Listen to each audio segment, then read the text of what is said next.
Yeah, Taren, who's your favorite pro triathlete? Who do you admire the most? That's a hard one for me, kind of just like I said before, that I don't really have pictures of people up on my wall. I can tell you the ones that I've really identified with tend to be the ones that are most open, most real, most down to earth. And not to exclude anyone or play favorites for anyone, but just the ones that come to mind that are as nice in person as you see in their social media profiles. Lucy Charles-Barklay and Reese Barkley, like just some of the nicest people imaginable. We go for lunches not to do podcasts and things, but if we're in the same area, they're like, "Oh yeah, hey mate, come for lunch. We're going for lunch and we're by your hotel." Just nice people. Sarah True, same sort of thing.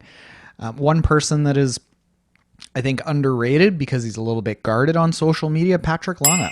Just one of the most outgoing people around, and helpful and genuinely cares about people. He's done similar things like, hey, haven't talked to you in a while, and like we aren't really pals, but when we were in Kona, he knew that I wanted to say hi to him, and he was going out for an easy run, so he said, "You want to bike beside me?" And we didn't really have anything to do business wise, but just he wanted to hang out. And people like that who could easily fall into the having teams of people around them to protect themselves and insulate them from the non-friends, whatever they want to call it, but still be really down to earth. I think that takes a lot of work for them to still be down to earth. And Sarah and Lucy and Patrick, they're some of them. Really, really admire those people for really just the people that they are, as opposed to the pros that they are.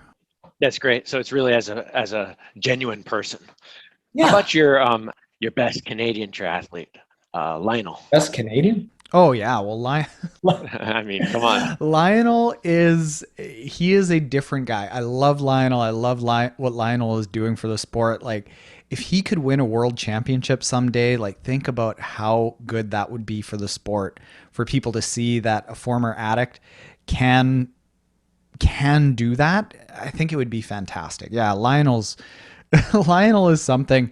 Um, I watch Lionel's videos, and I think, like a lot of people, it's like, if you could just dial in what you did in 2017 or 18, or like if you could repackage that year after year after year. I don't know how he does it or what he's doing differently or if he's doing anything differently. But it's like an emotional roller coaster to follow Lionel. That's just the thing when you say Lionel and I go, huh, because it's just toying at my heartstrings year after year. Yep. And I think everybody, I mean, he puts it all out there for everybody to see, and he's so transparent. And I think everybody's rooting for him year after year, and we all have the same feeling. I think he's amazing. What I really liked recently was like Lionel will do those videos with Sam Long, and they have that great camaraderie and interaction. And you're also doing it as well, Tara. You're kind of reaching out to GTN. You guys did a Swift challenge, and what do you think that makes this triathlon community so uncompetitive outside the arena, and makes it's so easy in the camaraderie that comes with it? What's the secret? What makes these personalities kind of click across? I don't know. After that duathlon challenge against Mark from GTN, I hate them. That hurt. He was so fast that day. You need to negotiate better on those seconds. You were right where you needed it. Right, you need to go I 7 needed minutes. 7 minutes. I needed 7 minutes. I should have gone into that negotiation demanding 7 minutes. I think that what's good about triathlon is that it constantly knocks your ego in check because there's always a bigger bear out there. Unless you're Jan Frodeno, there's always someone out there who's better than you. And you can take our city, for example, the guy here that has probably won 60 local triathlons, and he wins them by like 8 minutes because he's doing 201s race after race after race in Olympic distance races, and everyone is miles behind him. He goes to international races and just gets his clock cleaned.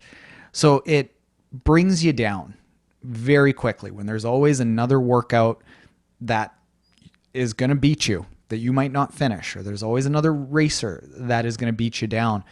It's not like some sports where you can go your entire life without really ever being challenged. That, like, there are lots of pro athletes out there in other sports that have never really had a down year or a down couple of years.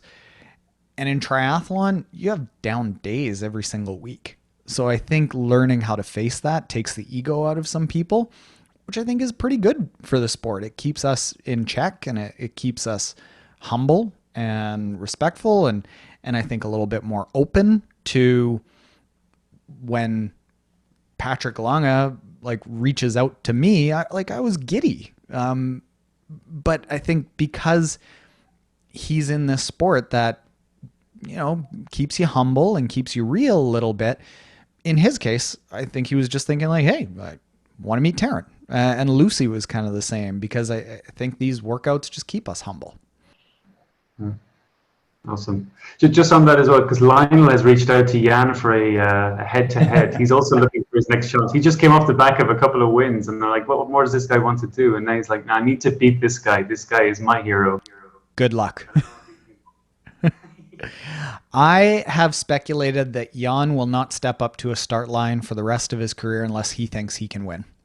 And I think that's just the kind of guy that Jan is. So I don't know if he's healthy, and I think he'll only step up to a start line if he is healthy and firing on all cylinders. I don't know if Jan will ever have a serious loss. I don't see it happening. You look at what's happened since he really figured out long distance racing. He hasn't really had a loss, even the slightest bit of a loss. And I think that's part of what he wants to do. I think it's part of his legacy, that to be the guy at the top of the mountain, you have to stay at the top of the mountain. And I think to show a chink in the armor might give up a little bit of the mental advantage that he has on his other athletes, knowing that they have to knock off the king. Completely the opposite of Lionel, who will just go out there and hammer it regardless, guaranteed. Give it everything. Win or lose, doesn't matter. Just go smash it as hard as you possibly can. Oh, to see that guy suffer on the bike and the run, his body has to be in such pain to put out the speed that he does on the bike and the run. That is not an efficient bike technique or run technique, but he is unreal fast. And that must hurt so much.